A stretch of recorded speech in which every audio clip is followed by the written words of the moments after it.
Welcome back to another episode of 760 Sports. I'm Eduardo Espinosa, and today's episode we have a historic guest, the first ever CIF champion in the high desert for tennis, both men and women's. This happened when both MRL rivals Sultana and Oak Hills met in the CIF finals back in 2019, and it was a close match. Both teams winning 9 sets had to go to a tiebreaker where the Sultans overcame the Bulldogs 86-74. And for that, my guest today is the captain of that Sultana team, Jacob Antunez. Jacob, how are you doing today?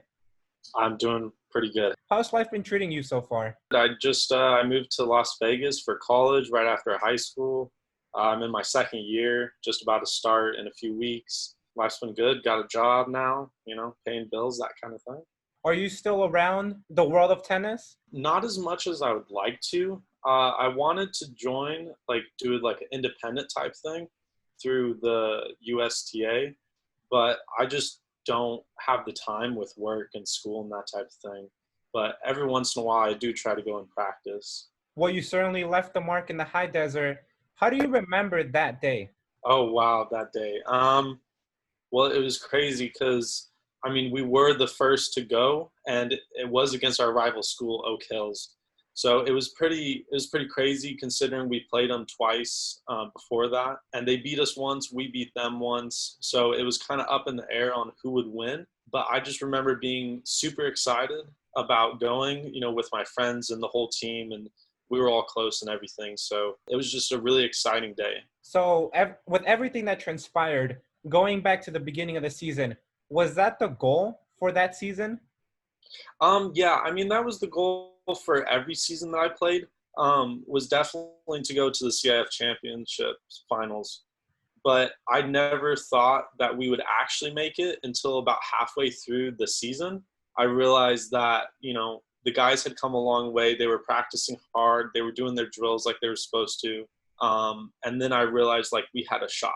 And that's what my coach said as well. He said, you guys have a shot. And that was really the point to where I realized that, it could have been a possibility to win and even go. Do you think a key factor to that major victory was you guys having a senior heavy group? I think that was a huge factor in it because, we were all seasoned players. We had played for at least 3 years. Some of them have only played for 2. But I think that doing that and having everyone on the same level as all seniors, I think that really helped our, camaraderie and all that, and just really pushing each other. The competition within the team really spilled out into our matches and everything. So I think that did play a big role. So what are your thoughts on being the only high desert school to win a CIF title in tennis and still being the CIF champion because of COVID-19? I think it's great. I was very surprised when we won, and that, when we won, I found out that we were the first in the high desert, which was insane. I thought someone else had won it before, but I think that is great. And still being the reigning champion just because of COVID, I think that's pretty cool. I wish the season previous, because of COVID, I wish they would have had a chance to play. But yeah, it's cool still being the champions. Yeah. What did this title mean, not just for the team, the school, but for you guys individually? I think it was a testament to our hard work and how much we really put into it. I know personally, I really tried to get everyone to, go full in with it, because at our school, it was kind of tennis was oh, these are, the tennis players and that type of thing. We didn't get the support as much as, football or basketball or softball, that type of thing. So I think it was really great to be able to be almost like an underdog, I guess you could say, and really just go all the way. And before we go, Jacob, was there anything that you guys in that season would have done differently? I don't think there's too much that I would have changed because, at the beginning we were losing a few of our preseason matches.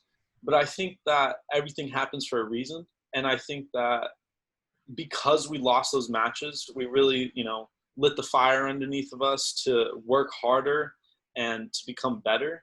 So I don't think that I would have changed anything really. What does this title mean, not just for Sultana tennis, but or the whole high desert? I think it's great. I mean, it really, I feel like it put us on the map almost.